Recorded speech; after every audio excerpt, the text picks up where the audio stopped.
Now we're live. Ta-da. As soon as you do that, it went away. Welcome, everybody. Facebook Live. Place our page. Yeah. Whoops. No. Yay. Hello, hello, hello. Happy Monday. Did y'all get up at 5:30 and go exercise like we did? It's going to get loud. Welcome, everyone. I'm fixing cameras, the phones, the everything.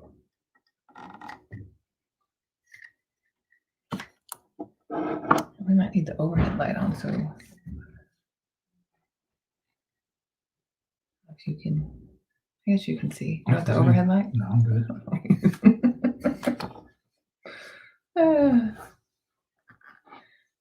It's more of who can see us. Maybe. All right.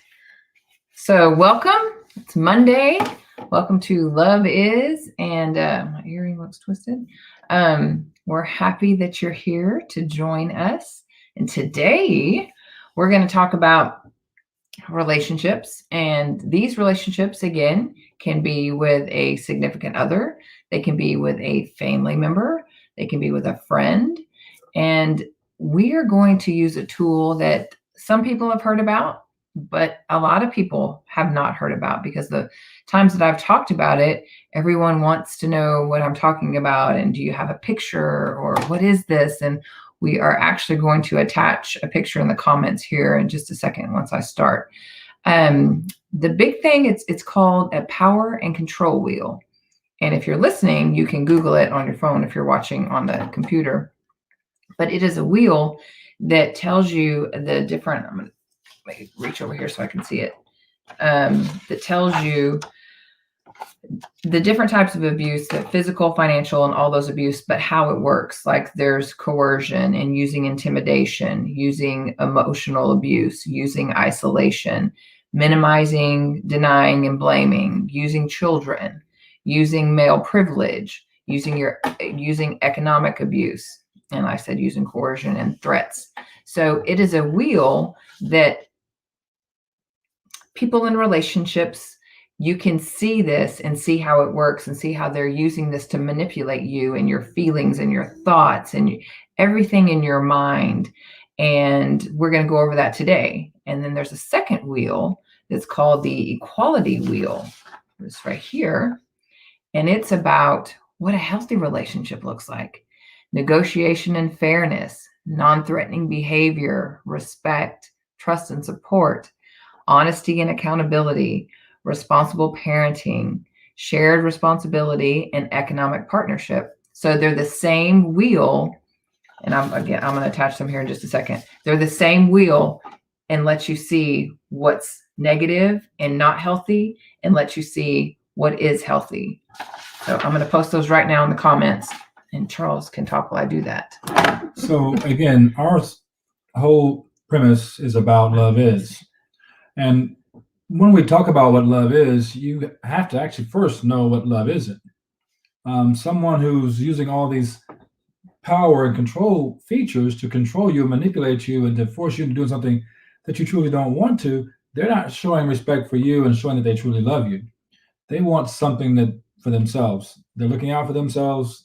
They're benefiting themselves in one way or another, and you are basically becoming a tool, a toy, or a pawn that they want to have control over and manipulate. So we wanted to talk about that because we've been through a lot of relationships, and everyone's talked about these relationships that they've gone through, and how do you determine if you're in a good one or a bad one? How do you get out of it? But more so importantly, you know, if the person you're dating or you're married to is a controlling person, and what some of the characteristics are. Now, these aren't just things that we have put out there. These are things that you can find online. It's been out there by the National Abuse Council, and it's been out there for years. I think it was 2004 that these came out, and it's been talked about in a lot of different ways. We talk about these and the ACEs scores and things like that because these are information that we want you to be able to find, research, and learn from yourself. We want to put this out there so that you can see what a relationship should have in it and what it shouldn't have. Now, people may be using this without even knowing it. They may be trying to manipulate you in ways to get you to do something, not even knowing that they're using coercive tools to do so. So identify whether or not it is something that is bad or is something that they're doing for the good, the better good. But we wanted to go over these things to help you identify what's good for a relationship. So we want to say hi to those who are online already. Yes, say hi. Tell us Say that you're hi, give watching. us some info, give us your input. And it's not going to let me post these pictures. So I'm like, oh. I will share them in the comments here then in just a second. I'm going to get out of this one and do something different. This is the Joyous Living. I need to be on yours because I see the comments. We have a little fun today. We're always going through the technical part of it because setting up all these different applications to get on here so you guys can see us and we can see your comments is fun. So we're here via StreamYard, and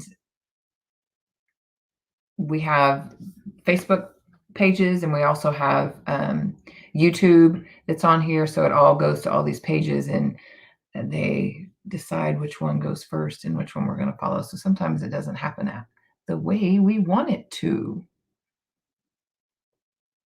I can share with the picture. Hey, Nikki, how are you? Nicole, how are you?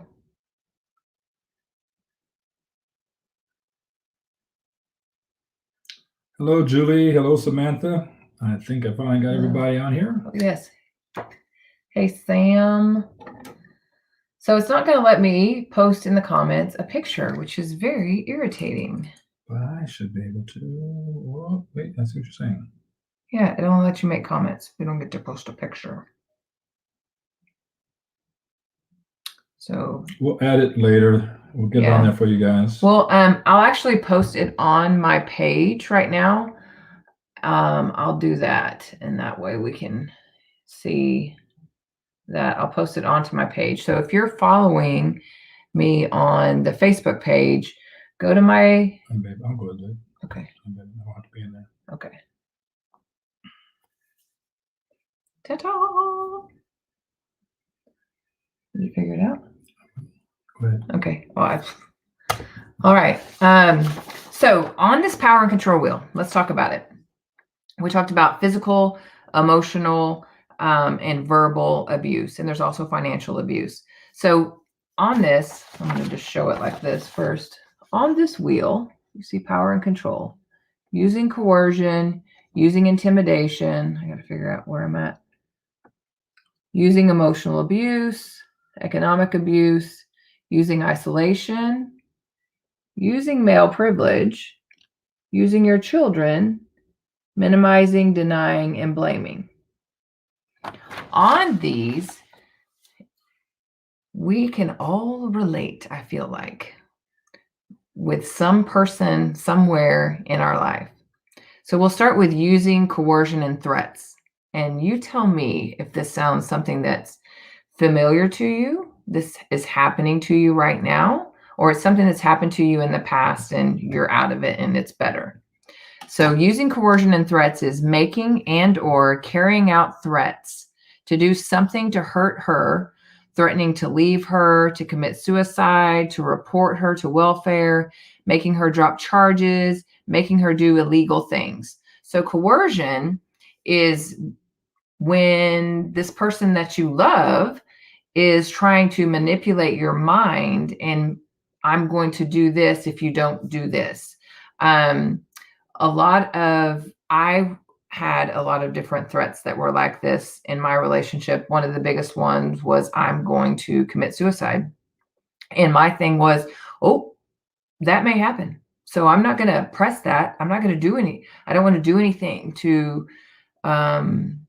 make that happen. I wouldn't want that to happen to anybody. The other thing was making me want to not press charges or do different things because I was afraid of what might happen to other people and not myself. Carrying out any threats to hurt or harm you is a power that it's holding power over you. You're not going to do this. I will call the cops on you if you do this, even though you have nothing to hide or you've done nothing wrong. That no one is going to believe you, so I'm going to do this. So using coercion and threats to make you either not leave, not stop the behavior that's happening, not press charges, multiple things, because you are being manipulated, coerced into the actions that you're doing. Good, doing good, no complaints. All right. And then this next part of this wheel, well, actually, should we go talk about one and then talk about what the healthy part looks like? Or you want to talk about the whole wheel? Okay. So in the using coercion and threats, on the healthy wheel, it's called negotiation and fairness, seeking mutual satisfying resolutions to conflict, accepting change, and being willing to compromise. And I want to talk about that a little bit, because to me, that is the premise that I know that I live by. My goal was to make sure that this lady was happy, and I provide everything that I can to make sure she's happy. My negotiation part of that, to make sure it was fair, is that I wanted to make sure that she was providing the same for me. And as long as I'm doing everything in my power to please her, she's doing everything in my power to please me, without trying to hurt or harm each other or do anything coercive or threatening, I know that she's doing the best that she can for me. So if she doesn't do something that I like, or something happens that I don't like, or if I do something that she doesn't like, she knows that I'm trying to do the best that I can to satisfy our mutual needs. And I'm going to compromise, and I'm going to try to change the things that I can change. And vice versa. So that's when I talk about when, but we don't sometimes you got to have other. patience. You got to be kind to each other. You got to do all these things. I don't ever want to threaten her and force her into doing something. It doesn't please me to know that I have to force her to do something for me. I want her to be willing to or want to do that, like I want to do things for her. And if you find yourself not wanting to do things for your partner, figure out why. Think in your own head, do your own assessment. If your partner's not wanting to do things for you, think about why. Figure out why it's going on in your head. But don't use the negative side of it. Make sure it's equal and you have the equality, and you use the fairness to make sure you're both kind of getting to the same kind of resolution. We want you to be able to talk it out, figure out what the problems are, figure out what the differences are, be willing to accept the changes or the lack of an ability to change, and then compromise and find something that's suitable for both of you. And we talk about that a lot in a lot of different things that we talk about. Satisfactory responses to someone else's actions or someone else's feelings. If you have the right response to those things, it will end in a positive way and shape for you. So always be willing to negotiate and figure out what is right and what's fair. We know that if you're treated unfair, or there's some unfairness in your relationship, you're going to have a negative response and a negative feeling to all those things. And then that's going to build a lot of resentment and residual negative value. Oh, for some reason, we are slow on this end. What's in this end? Right here. So we're back. Okay. The internet must have got slow. So yes. So that's what we think of is that's what it lists as the opposite of the using of coercion and threats, is to negotiate and be fair, and do those things so that it's mutually satisfying to resolve the conflict. And that's all this is really about, is resolving the conflict for each of you. I hope this isn't dragging too much for you guys. Yes, I do, because I see it's dragging here, so hopefully that's not happening. Guys, tell me if this is dragging for you guys so we can see. Yeah, somebody let us know if we are locking up, because on our end, it looks like it's locking up. It looks frozen. It is. It looks like we keep freezing. Can you let us know if you're seeing everything? See a thumbs up good over there. That's fine. Okay. Yeah, give us a thumbs up. All is good. Hearts, thumbs up. All is good.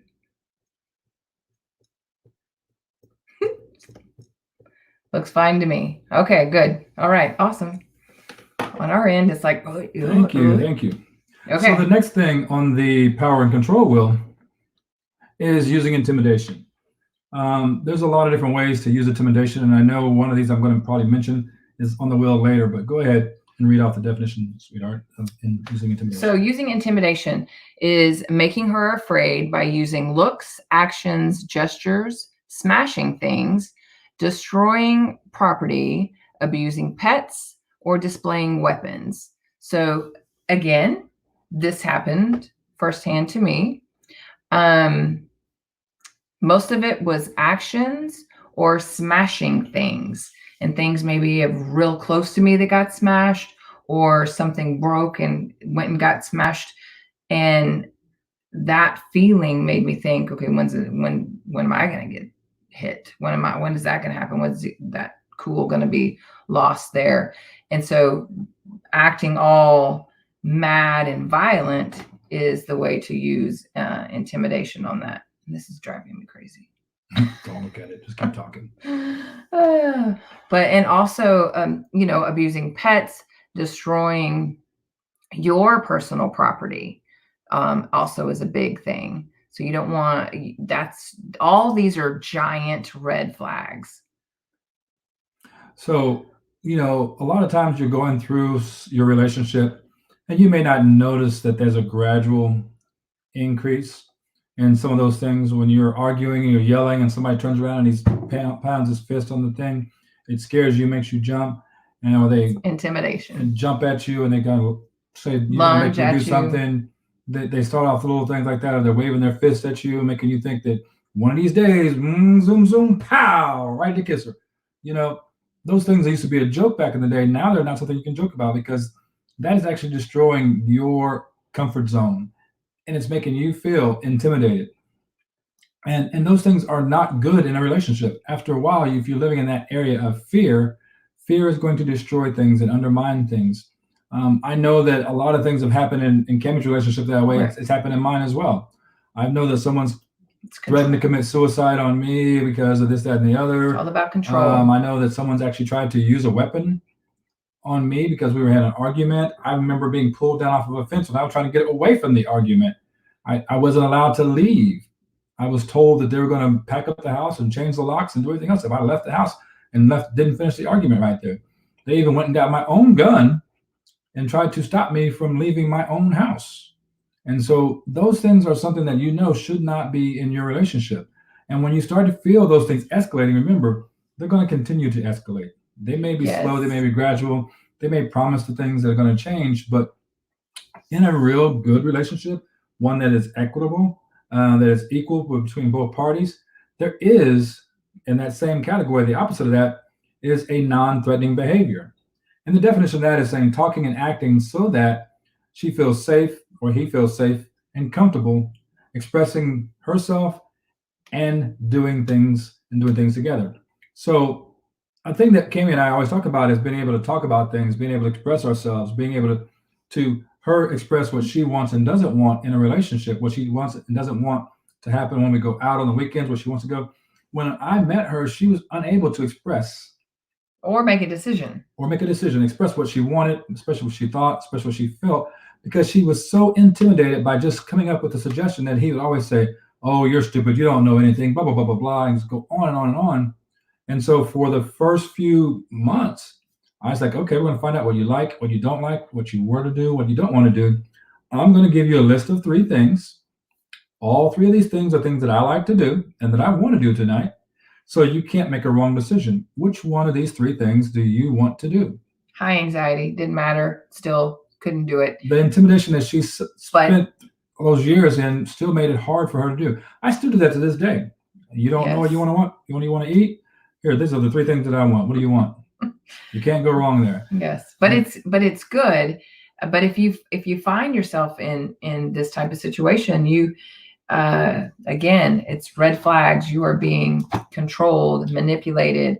They need this power. They feed off this power, and the opposite of that is someone who wants to help you, who wants to compromise or make the same choices that you're making, or it doesn't matter, you pick whatever, where you can have your own opinion, you can have your own likes, you can have your own all of that without worrying that you're going to get some type of verbal or emotional intimidation or comments or threats or physical violence. That's the big difference so far. And so when you have somebody who's using intimidating techniques and all these different things and are abusing you or pets or threatening you in some kind of way, or even someone else in your family, that's not the behavior you want. You want somebody who's going to be able to listen to what you have to say and help you come up to a resolution in whatever it is you're trying to do. You should have somebody who's really you want somebody in your life who's considerate of your thoughts and your feelings, your wants and your desires. That's going to make you have the right feelings, the good feelings that you need, not the negative ones. And that way you can always come up with something satisfactory for both of you to go do that you both want to. Now, I know that some of us have times where we just don't feel like going out and doing something. And that's nothing okay. feels good. It's like, okay, well, I got to go do this or that she wants to go do. But if you allow yourself in those timelines to see, well, what other options do I have? You might find some joy in doing those things. I know there was a time in my life where there's some things that I was offered to go do that I didn't want to go do. I remember back in the time of my life where I wouldn't go to a dance class for nothing in the world. I would not go to a dance studio to learn some dance steps. 4 or 5 years later, I gave it a shot. I tried it out. It was kind of fun. Kinda, but we did it on our own. We did it. We did it. It was fun. It was fun. We learned that we also enjoyed doing those things on our own. We learned that doing those things are great. I still love to go back to the dance studio, but I like to go to the parties that they have where after they show you the dances, you can go do the social dance. Yeah. So it's more like it's a different atmosphere. You learn a few dance steps, you go practice it for about a couple of hours and have some drinks and have a good time. Nothing better than having a dance social with some lemonade and a good company. So I learned that letting her express what she wanted brought to me some other avenues and things like that we could enjoy.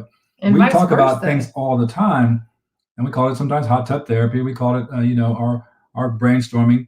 I give her an idea. She gives me back some other ideas and suggestions. We mesh the two together, and before you know it, here we are on TV, Facebook, doing Love Is. We did the same thing with our I Am Affirmations seminar or workshop. And so all these things lead to we have some other ones that are coming to fruition. Oh man, we've got another one that's coming out that's going to be great. Going to be great. And so by her telling me what she's going through, it allowed me to, again, find the thing that's fair for her. I made some compromises. I did some things and negotiated in my mind. I was willing to change and help her. I became a hypnotherapist for myself, but I also learned how to use that for her benefit. Huge benefit for both of us. Big. So those big things difference. That she expresses how she thought, how she felt, I adapted. I made changes to give her what she needed to be able to thrive and be even more successful than this beautiful woman already is. So that's what you want in your relationship, is someone who's there to help you and there to grow with you and take you to the next level. So you want somebody who's going to have non-threatening behavior to help you express what you want and do the things that you want to do. I always ask all my friends and everybody else that I know, what is it you like to do? Give me 5 things that you like to change about yourself or you want to do sometime in the near future. And most people have a hard time figuring out what those 5 things are. We do that all the time. This one person comes and the other person doesn't have a compromise at all. It's always this one person that's fixing it and trying to get it done, trying to fix whatever's wrong, and the other person is the one that's telling them that something is always wrong. It's a compromise. Everybody should be coming together to help fix whatever might be wrong, or to be coming together on what you want to do, the decisions that you want to do, your future, your present, your everything. All right, next we've got using emotional abuse. Putting him or her down, making him or her feel bad about themselves, calling them names, making them think they're crazy, playing mind games, humiliating them, and then making them feel guilty. So I'll give you some instances. So I was never told that I couldn't go out with anyone, friends, neighbors, whatever. But I was made to feel so bad if I did that when I came back, it wasn't worth it. So I didn't go. So that's another form of just trying to, of isolation, which we're going to talk about that next. But they're not saying that you can't go or do something, but they're making it so bad on you when you come back that you don't want to go because it isn't worth it. It isn't worth all the BS that you just went through. Putting them down, telling them that they're not good enough, telling them that they're ugly, telling them that their body, I'm good, it didn't hurt, telling them that their body is whatever, looks like this, looks like that, making them feel bad about themselves, degrading them, making them have a low self-esteem. All of this happens almost on a daily basis, if not on an hourly basis sometimes. Calling them names, and that could be degrading names. It could be you're a bitch. It could be whatever. Making them think they're crazy. That's a big one. There's all kinds of ways to make you think you're crazy. I didn't say that. It's called gaslighting as well. I didn't say that. I didn't do that. You misunderstood what I was saying. Yes, yeah, so that's definitely a lot of things that they say and they do there. And one of the things that they do is also they make you feel guilty. They make you feel guilty about having friends, make you feel guilty about doing things without them. They make you feel guilty because you have a life away from them and they don't. You know, they make you feel guilty because you want to care and help others and you are choosing to spend time doing this instead of spending time with them. Or you're doing something for yourself when they want you to do something for them. So that was one of the things that I felt was a big issue with me all the time. I wasn't always being put down or told one thing or the other, but I know Kemi went through that. I know how that feels. I know a lot of my friends that have always been put down and said, "Oh, you're never going to get anybody else better than this." That actually happened to me a few relationships ago. Yes. There was a breakup and there was like, "Oh, well, you're going to miss me when you're gone." And I knew instantly, but I didn't say anything because that's not my nature. I'm like, I'm going to be all right. I'm going to be all right. I know what I need. I know where I need to go. So you just got to know what you need and know who you are and not let anyone else put you down, make you feel bad about yourself. Don't let them call you names. And they'll call you names all the time that are sometimes playful and sometimes they're not. But they mean it. They both hurt. They both hurt and they hurt in different amounts. Because if they can say it playfully, then they're going to turn around and say it probably something else another time. Yeah. And then she talked about the gaslighting, making you think you're crazy, making you think that you were just assuming this and heard this when they were actually talking about something else. You know, your perception. That's not what I meant. Yeah, you perceive what you perceive, and the tone dictates what the actual meaning is. Because a lot of times actions speak way louder than words. All the movements, all the other things came way out louder than words. And so when they're doing that, that's probably what they truly meant. They're just trying to hide from it now because they're, not going to stand up for it and not going to acknowledge that they're being mean, right? Being abusive. They don't want to seem like they're that abusive person. They are so smooth and so good. They're going to hide all that and make you feel like you're the one that's going through all of it. Like, again, if they're accusing you of being the one cheating all the time, that's probably happening because they're doing it, not if you. They're leaving you with that much free time and they're watching your every movement and they're trying to do all these things because they're going out doing something else probably. That happens a lot. It's not always the case. It's not always the case, but it happens sometimes. They're projecting. So in the better world, instead of someone using abuse emotionally to abuse you, you want somebody who's going to respect you. And that opposite end of that spectrum, you don't want abuse, you want respect. You want somebody who's going to listen to your thoughts and feelings and be non-judgmental about it. You want them to be emotionally affirming and understanding. And you want them to value your opinions. That's it. That's simply what they have listed for respect. Mm-hmm. So if you have somebody that values your opinion, and they actually take a moment when you start talking to them, you become really good friends, very connected.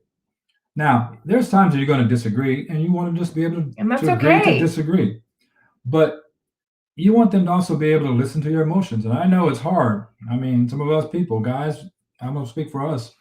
It's hard when a woman's emotional and they're crying and their tears are coming down and you're like, ooh, and they're boo-hooing and you're like, all emotions are good emotions, right, I'm not ready for that yet. But all emotions are good emotions. Those emotions are telling you something, guys. Listen to me. Those emotions are telling you something. She wants something. She needs something. There's something that she desires. And sometimes it's as simple as a hug. Women are Or built differently, kiss. or kiss, and we have to be prepared sometimes. And women are the same way. They go through their emotions. Guys go through their emotions. We don't show it, but we carry that chip on our shoulder, or we'll have that tough skin, and we're not ready to talk about it. We're just mad or angry because we are starting to feel emotions. We'll get angry when we start to feel emotions because we don't want to feel those emotions. So, ladies, also be respectful of those times when your man is tired and he's frustrated because he doesn't have the patience right now to deal with some of the things that you may be dealing with. And if he walks away, let him. Be respectful of his time and his emotions, as well as allow him to be respectful of yours. So, men, be respectful Make of your sure ladies' it goes both ways. emotions as well. So that's the opposite on the equity side of the abuse, of someone who's emotionally abusive to you. Try to find someone who's respectful of your time, your thoughts, your opinions, and especially someone who's non judgmental and respects your emotions and reaffirms you and confirms what you're thinking and feeling at times. You don't want somebody who's going to avoid all those things and let you just stew and No. go figure it out on your own. No. Or tell you that you don't have a reason to feel this way, and ooh, wow. Don't know what that was. Maybe you can't see it on the other. Weird. Different color right this moment. We are having technical issues, and maybe it's the computer over here because it's not showing up on the Facebook. Oh, yeah, it did. Okay. What is that about? I have no idea. That's kind of crazy. And I even lost my train of thought. So we're just going to move right along then. So you want somebody who's going to be respectful of your time, your feelings, your thoughts, and your emotions. And not be ugly to you, Mhm. not be disrespectful to you, not say things to you that are hurtful because they don't like what you're doing. Now, the next thing on the power and control wheel. This happens a lot of times in long-term relationships, even the ones when you're not in a relationship for very long. Yes. They'll use isolation. Can be in a relationship for just a few months because I'm thinking of some person specifically. Some people are a few months into a relationship and they'll go and use isolation. You want to read that? Yeah, I will read it. I have to get closer so I can see it. Using isolation, controlling what he or she does, who they see and talk to, what they read, where they go, limiting their outside movement, using jealousy to justify actions. Now, I'm going to say there's two ways to use this isolation. Someone who's a controlling, powerful, power control hungry person is going to keep you from going and seeing your family, your friends. They're going to tell you they talk behind your back and they say all these things about you. They're going to do all these different things. They're going to make you quit your job. And then when you start spending time with them and some of the other friends, they're going to stop spending time with you. They're going to make you feel bad. They're going to avoid you. How is it to feel? I mean, it doesn't feel good. I'm going to tell you right now, it doesn't feel good to be in a household or a relationship with somebody and they're walking around the house like they don't see you and they don't want to speak to you. They're isolating themselves and they're holding back their love and affection because you spend time with someone else.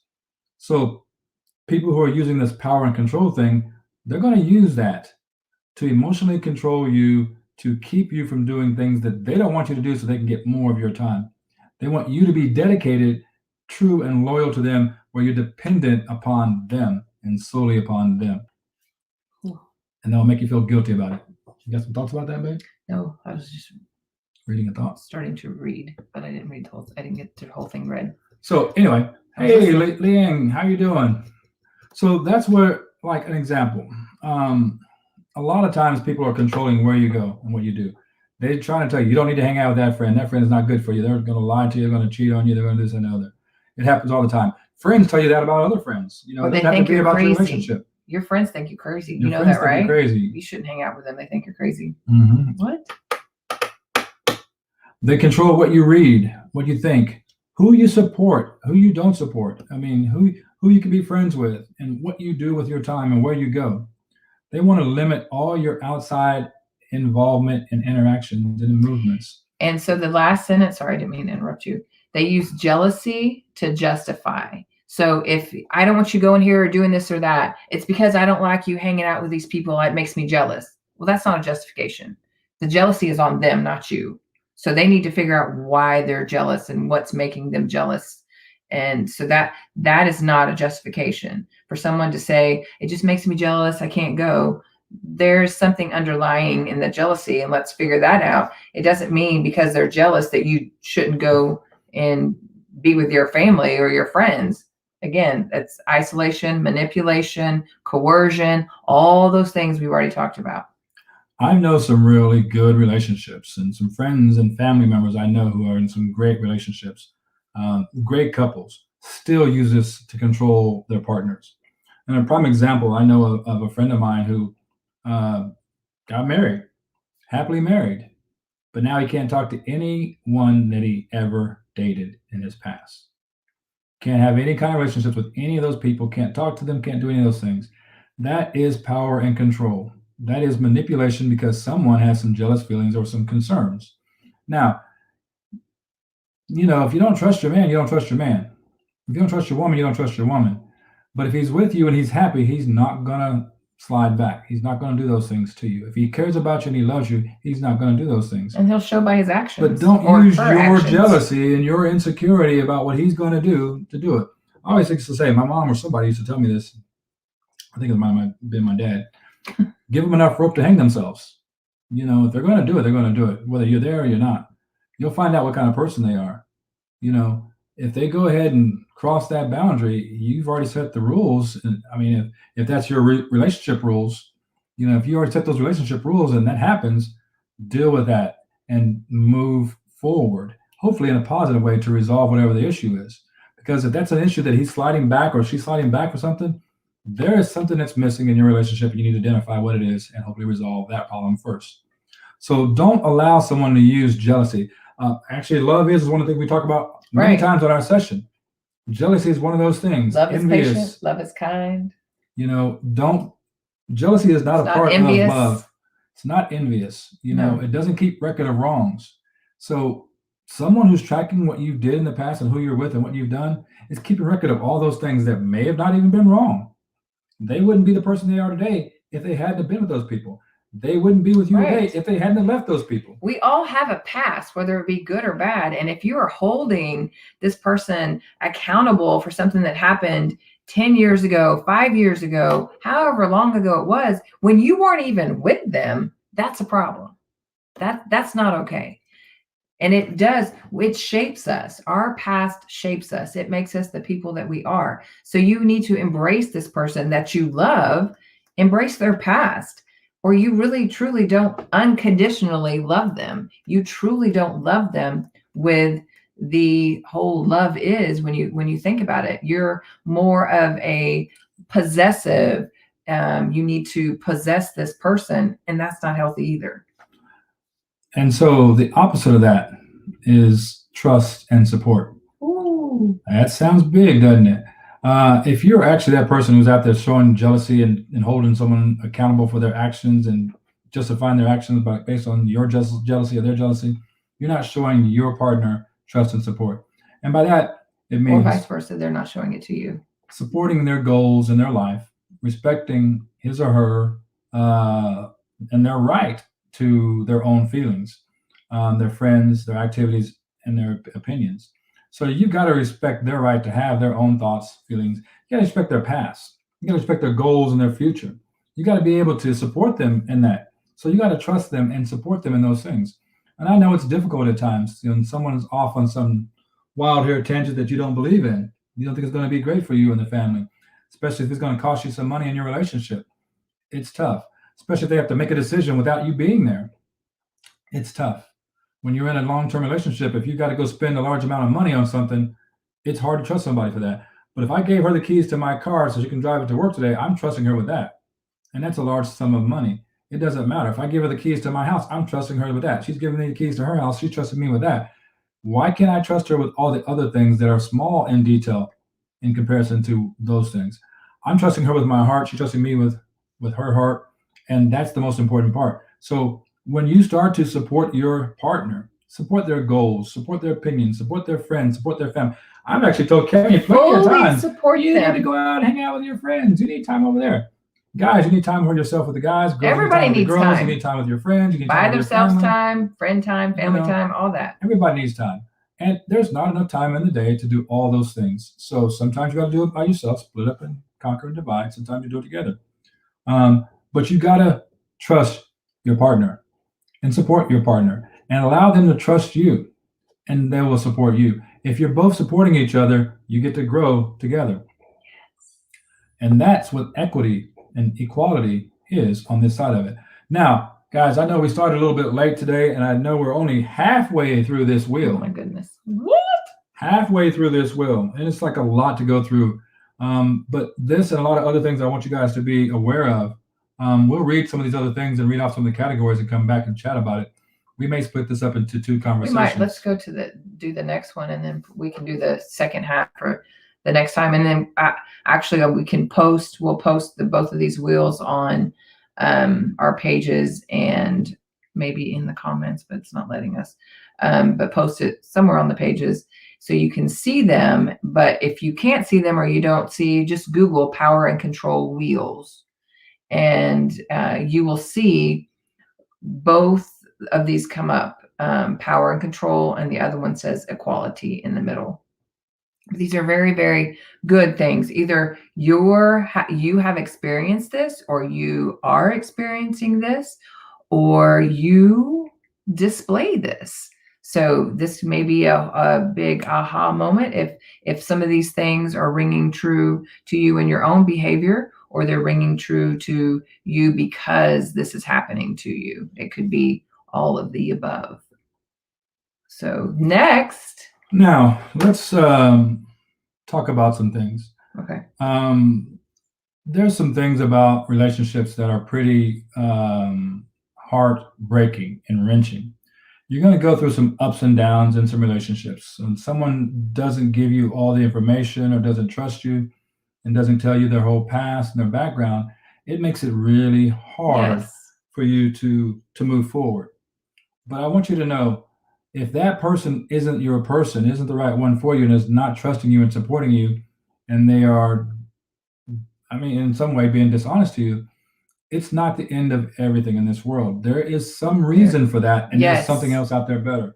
So what we talk about all the time is in love is you want to be looking for that right person that matches your needs. If this one here has got your heart right now, but they don't have you in their heart, and they move on, be prepared to find that next person. Because sometimes some doors have to be opened and some doors have to be closed for you to find the right person. I know for a fact that there's a lot of relationships that I would have never ended. I would have kept going through with the turmoil and dealing with all the things to try to solve every problem, and not looking at anyone else, not looking at any other opportunities, because I'm trying to fix this relationship. While I'm working and concentrating on fixing this relationship, I can't find that one person that's actually designed or was a better person for me to be with. So when that door was forced closed or closed, it opened up the opportunity for me to find the right person. So I want you to think about that. Don't let yourself get depressed. Don't let yourself despair. Keep your minds open and look for the right person who's on the right wheel. On the right. And I have something else that I want to say about that, because it reminds me of a conversation we had with someone last week. If you are holding on to somebody so much and you feel that you love them so much, which I'm not diminishing that at all, but they are not reciprocating the same anything, until you let go of that, you aren't going to find the person that is for you. You are holding on to this person that is not giving you the things that you are needing, but you're just keep hoping that that's going to change. And this relationship that they may have with someone else, or that they're not having with you, is going to change. And it's not going to change. It has been going on for however long it's been going on. That piece is not going to change. So sometimes it's up to us to close that door. I know of another friend a year ago, had she not closed that door, she wouldn't be engaged right now to someone completely different who was made just for her. So sometimes you have got to close the door yourself, not wait for someone to shut it for you so you can move on. You have to choose you and move on. Because and you know that you've seen these red flags. You know that you've seen the things that shouldn't happen, that aren't right, but you just keep hoping and holding on by that thread that something's going to change. They're going to love me different tomorrow. They're going to love me different next week. No, they're not. Shut the door, because that person is on the other side of that door. And until you shut the door, you're never going to meet them. And sometimes you have to realize too that you have to go through the learning process. Some relationships you go through are learning experiences for you to learn what you got to do and what's good and what's bad. Take that information, it's a positive bit of information, as well as the ones that are negative, and put that in your toolbox to use to help you find something Yes. that is better in the next What relationship. do you want? Identify what you want and what you don't want. We talked about that in the last Yes. session about making a Yes. list of all the features and all the characteristics that you want and don't want in a relationship. I know people out there who are married and holding on to that marriage and will not divorce because that was what the Bible said. They're not going to separate. They're not going to divorce. I'm going to stay married for the rest of my life to this person. But they live in two different households. They don't even see each other, and they're living with someone else over here, and this one's over here isolated by themselves. I know people who are in abusive relationships where it's all about the money. The guy comes back every time this girl gets a paycheck. It happens to my family. He comes back and gets her money, and he goes and spends it. He lives over in another state. It's not That's okay. not good. It's not okay.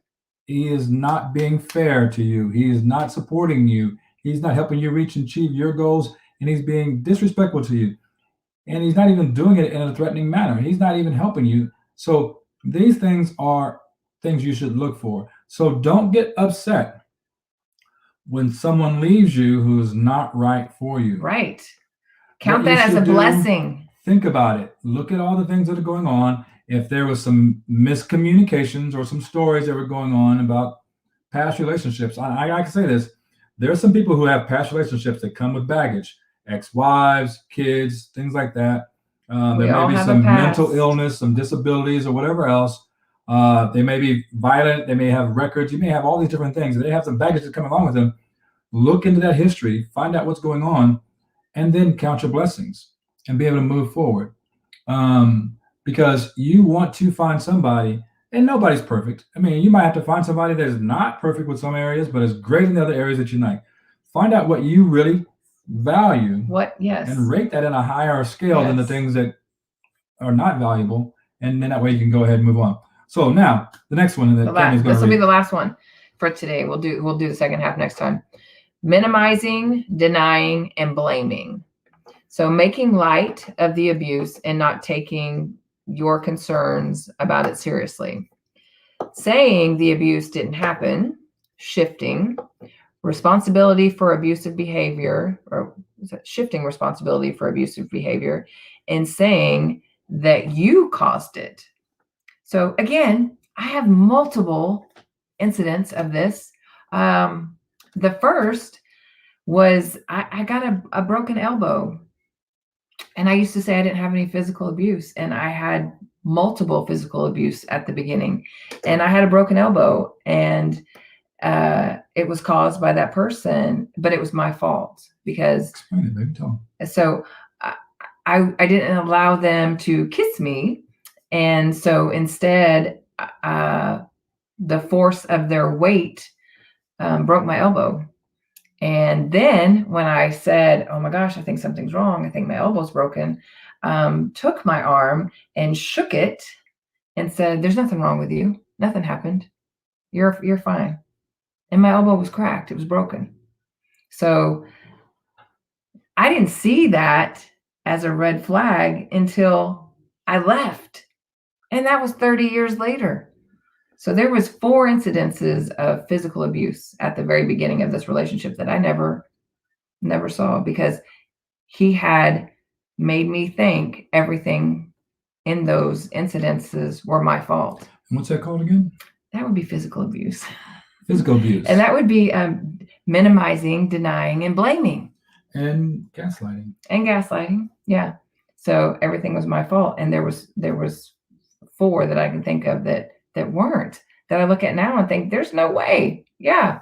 So saying things that happened but didn't happen, telling them that it's all your fault, all of those are minimizing. I have to stop talking. Yeah, you're fine. So that happens all the time, guys. And so it's difficult to acknowledge those things and to deal with those things. People are always in abusive relationships, and they don't realize that they're in abusive relationships. They don't realize that it's physical abuse or mental abuse or emotional abuse or sexual abuse or economic abuse. They don't realize that it's any of those things, or someone's using some coercion or things like that, until they're afterwards, until they listen to a podcast or they read it online.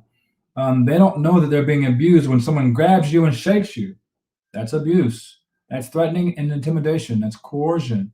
That is, again, gaslighting in some ways, and that's all these different things, and then shifting the blame. I wouldn't be doing this to you if you If weren't you so didn't do it. hard headed. I wouldn't be doing this to you if you would listen to me and do what I told you to do. I wouldn't be doing this to you if all those weren't None of that. lies. Yes, that is You not. know? None of those are true statements. You know, it's not you shouldn't be that doing have the this to me, problem at that point in period. time. You should realize the person who is leading that is the person who has the problem. And they may have that problem for some reasons that may happen in their past. There may be some abuse in their past. That's all they know. But it's not, and But it's not okay. It's still an excuse. Whatever the reason is, they can go and resolve those issues. Right. Don't allow someone to keep putting you in a situation where you feel threatened and intimidated and follow along suit. So the best thing to deal with when there is somebody who is dealing with you and minimizing, denying, and blaming you, you want to have it on the equity side of the scale, and that would be to have somebody who has honesty and accountability. Now, there's some good things about honesty, and there's some bad things about honesty. I had a conversation or two today about honesty. There's some people who are brutally honest. They tell you everything you want to hear, everything you don't want to hear. That's also not so good. You know, I know that I've got a good vocabulary. I can choose my words really well. I can express myself to you without hurting your feelings. I can say, those pants might be the right ones for you to wear today, baby. And it not be a bad thing. I can say, those things look beautiful on you. But if someone says, those jeans make you look fat. Oh, yeah. That ain't what it should be like. It's not. It should not be that way. That's what you told me. He said. I'm not saying that I know. about you, baby. But again, so you want them to be on the equity scale. You want them to be honest and accountable. And the definition of that, what they have listed here, is someone who is accepting responsibility for yourself, for self, acknowledging past use of violence, admitting being wrong, communicating openly and truthfully. So you want somebody who's going to be able to accept the responsibility for what they do. If they're accept responsibility for their actions. If they're never taking responsibility and they're always blaming you, there might be something wrong with that person. If they're perfect like that, then God didn't put them here for that purpose. You know, we're not perfect. We all make mistakes. Absolutely. If they can't take 5 seconds out to say, I'm wrong, I'm sorry, they may not be your person. They've got to take responsibility for what they have done and what they are doing. And so should you. Both parties should be 100% responsible and know when you're 100% responsible for your own actions. If you're starting a sentence and the middle of it has a but, stop talking.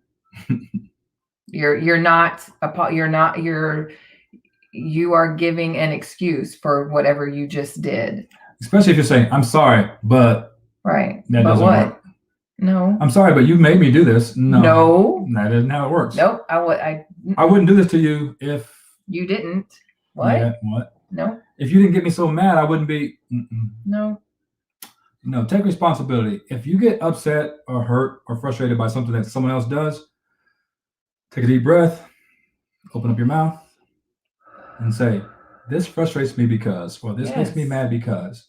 All feelings and emotions are good if you take the time to identify what they are and why you're having them. Ultimately, you should be able to, if you're heated, if you're upset, if you're whatever the emotion is, be able to take a deep breath and have a conversation and say, this bothers me. This, I don't know what to do. I feel this way because of, and has to do with you, not that person, but the feelings that you have and why they are. You should be able to be free in expressing yourself and not worried that this person is going to yell at you because of whatever you're wanting to say or however you're feeling, or negate your feelings. No, that's wrong because that's all on you. That's da da da da. No.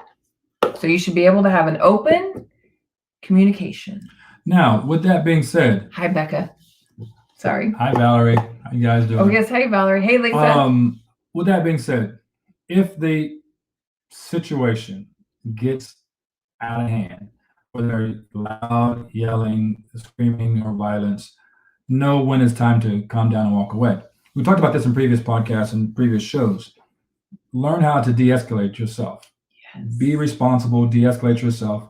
Accept that I'm a little upset right now. I need to just take a moment and walk away.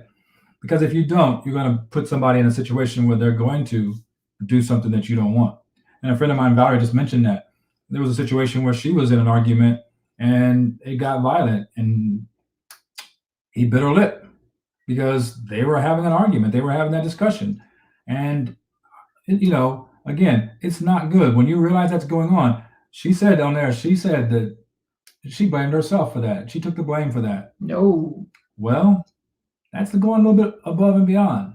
Now, if he's trying to leave the room or something like that and you won't let him out and you're up in his face, No. that's not good either. So I'm not saying that's what Valerie did. I'm not saying that at all. What I'm saying is that know what you are in control of and when it's getting out of control and when to let it de-escalate. Know that, take accountability for what your actions and your responsibility are, but don't go above and beyond, take actions and take responsibility for what somebody else has done wrong.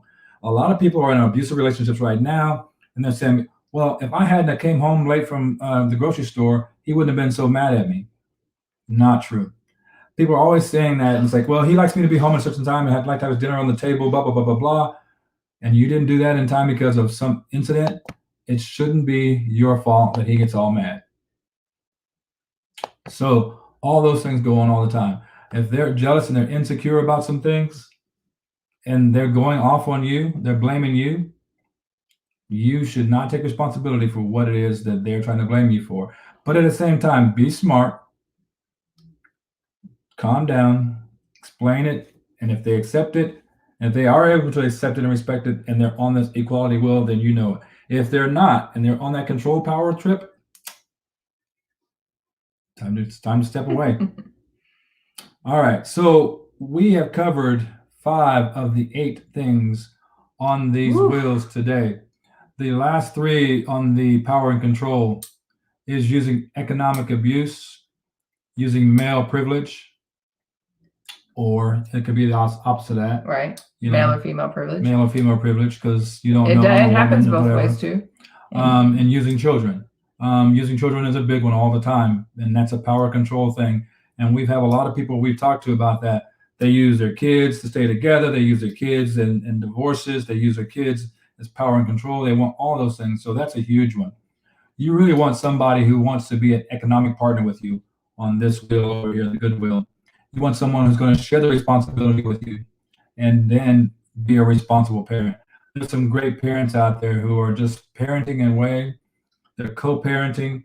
They're living in separate households or living in the same household. They're in the same household, and they're no longer together. They're just so they can parent good. Just so they can parent. Mm-hmm. Take the time to do those things if you can. There's some people who are out there that are jealous and insecure as a parent and won't let somebody else be a parent. Right. Be aware that there's always situations that, are going to have different outcomes on you and your life. So, with that, we probably should end because we try to keep this to an hour. We're at an hour. We apologize for the technical difficulties. I don't know what happened with the lighting in here and we're all back to slow normal, down, but it seems like it's working pretty good now. We appreciate the time that you guys have given us. Thank you. And all the advice and comments. Everywhere we go, we see your comments. Everywhere we go, we get to hear people talk about it. We are just happy to be here to help support you guys in any way, shape, and fashion that we can. Yes. And giving you the information that we know is helpful to you and to everyone. And next time we'll tell you about some upcoming things that are happening. No, let's go ahead and do that when we 2 seconds right now. Oh, you think? Okay, go ahead. So what we're going to do for those who have done some sessions with us before and talked about it, there's been a lot of talk about everybody who's gone through COVID right now, who's gained the extra weight. COVID weight. The COVID weight. The COVID 10, 15 pounds or 20 pounds. We're going to do a diet program, and it's going to do some other things. We've done a lot of other sessions and stuff like that. So we're going to do a diet program, and you'll have the opportunity to use all the tools and arsenals that we have available. We've got some friends who are in the personal training world. We've got some people who do STEP. We can connect you with them. We've got some diet You've plans. You've seen our extreme hip hop. We're going to connect you with them. Extreme hip hop stuff that we've done, and we're going to connect you with them. You've seen the transformation that we've made in ourselves. Yes. And pictures and photos on there. We're going to give you all that information and tools. And we're also going to use the hypnotherapy if you choose to do that to help you get rid of those bad habits of eating blocks. Yeah. Mind blocks. Get those mind blocks out there so you don't eat those negative foods, as sweets, those Diet Cokes, those things like that. So we're going to do a hypno diet program. We're going to put it on Facebook. There's going to be a web page created for that. If you want to be a part of that, we can do a lot of that virtually as well as doing it in person. And what it will consist of is basically the first week, go through the whole program and tell you all about it. And then each week we're going to have accountability checks and go through that whole process each week. And a boost, another hypnosis session, a mental boost, and to go through that. We're going to exchange and share diet meals and plans online to the Facebook page, as well as go through and talk about it and share our experiences and things that we like and that worked well for us. What's happening today, or I didn't get this done today, or I did this today. An accountability group. So you can share your highs and your lows, so we can all applaud and also be there for you as your cheering section on a day that might not have gone as planned. We're going to share workout routines and stuff like that are very beneficial, high impact and low impact weights, and actually a lot of stuff you can do at home in your own room with just some dumbbells. So there's some HIIT exercises you can do as well. Reason we want to tell you about it now, because in 2 weeks when we come back here, we'll be starting this probably May 3rd. Yeah. So on May 3rd, we're going to have this all up and going and ready to go for those who want to be a part. Let us know. This will be our first session. And get in contact with us before May 3rd. Yes. So we just got that out there for you guys right now, so you can have that if you want to change and transform your life with the hypnotherapy, the hypno diet. That's great. Let us know if you liked this. If you watched it live, if you watched it replay, please leave us some comments, give us some hearts, give us some likes. But we love all your comments and all your messages that you send to us individually as well. So keep them coming. We love it. We love that you love this. And this is being made into a podcast. So if you missed this and you didn't get to watch it, someday you'll get to listen to it on Spotify. Yes, we love you guys. We look forward to seeing you again in 2 weeks. Yes, we'll see you later. Thank you.